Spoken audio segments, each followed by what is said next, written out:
आ जाइए भक्तों,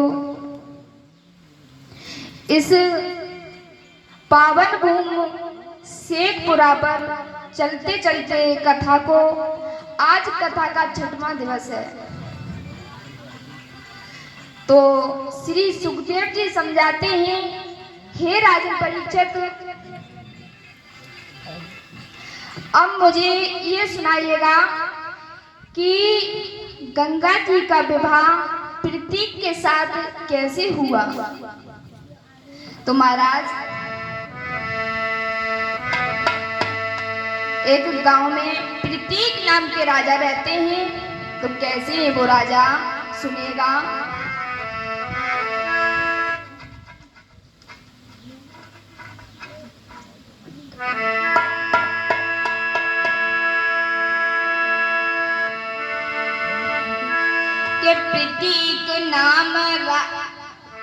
के प्रतीक नाम के राजा थे, और नागर में कोई संतान भई, और आंगन की छवि अधूरी थी, महारानी भी हैरान भई।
बताया है सब सुख भगवान किसी को नहीं देता है।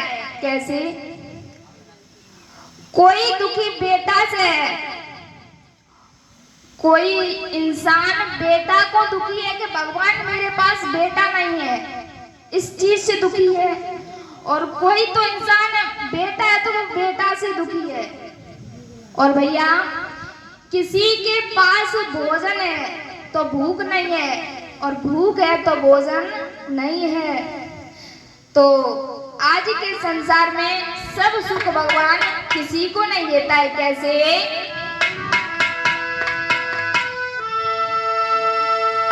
कि आज के संसार में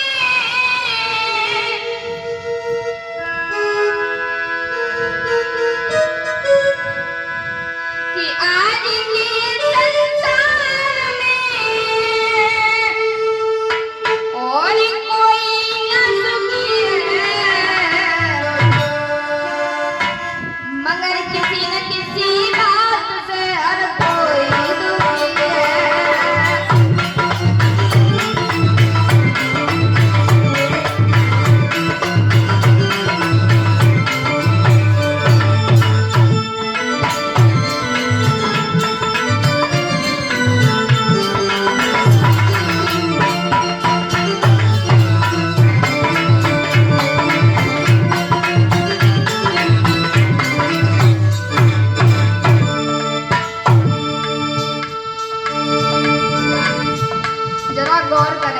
थोड़ी सामाजिक बात कह रहा हूँ कि भगवान किसी को सब सुख नहीं देता है, कोई ना कोई किसी बात से हर कोई दुखी है।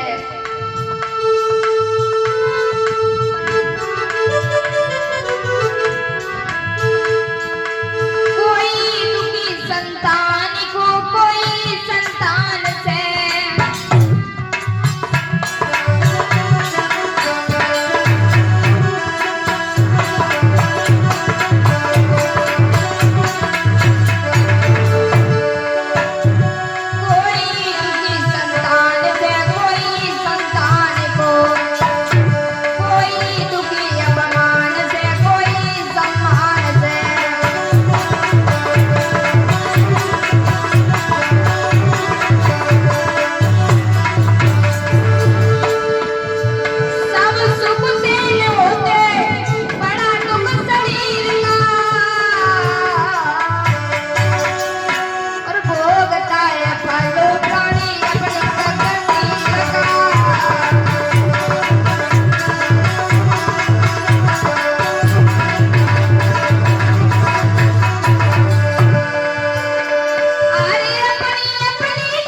नाम के राजा हैं, इनके घर में कोई संतान सफाई कर ले, नहीं। सफाई।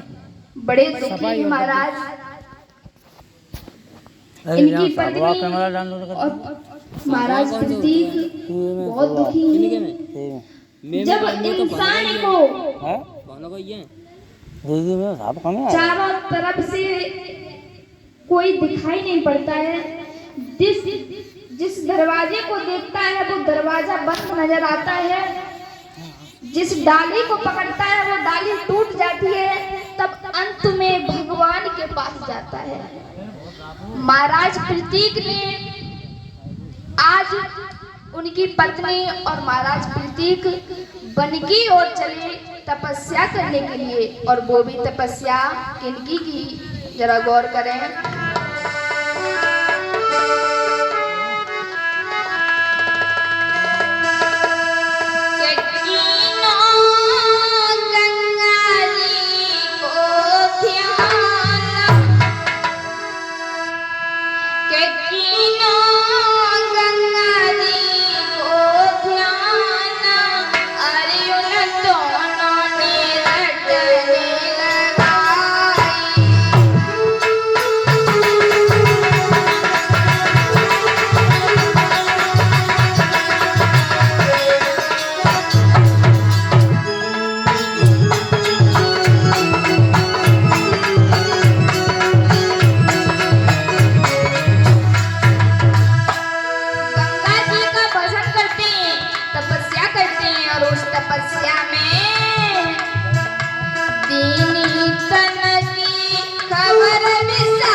तपस्या से महाराज प्रतीक ने तपस्या की, तो तपस्या से माँ गंगा ने दर्शन दिए उनको। तो बोले, हे महाराज आप कुछ मांग लीजिए, क्या मांगोगे? उसी समय महाराज प्रतीक बोले, हे माँ गंगा मुझे तुम एक पुत्र दे दो। और बोले, और भी मांगना चाहता हूँ कुछ। तो माँ गंगा बोली, आप निर्भय होकर के पूछिए आप क्या मांगना चाहते हो। तो उसी समय प्रतीक बोले, माँ मेरे पुत्र पैदा हो, मेरे पुत्र की पत्नी आप बनो। उसी समय गंगा जी बोली, अगर आपने ये मांगा है तो मैं अवश्य आपका काम करूंगी, आपकी मुराद ये पूरी होगी, मैं आपके पुत्र की पत्नी बनूंगी। इतना कहने के बाद गंगा जी चली जाती हैं और महाराज प्रतीक घर आए लौटकर। तो कुछ दिन के बाद हुआ ऐसा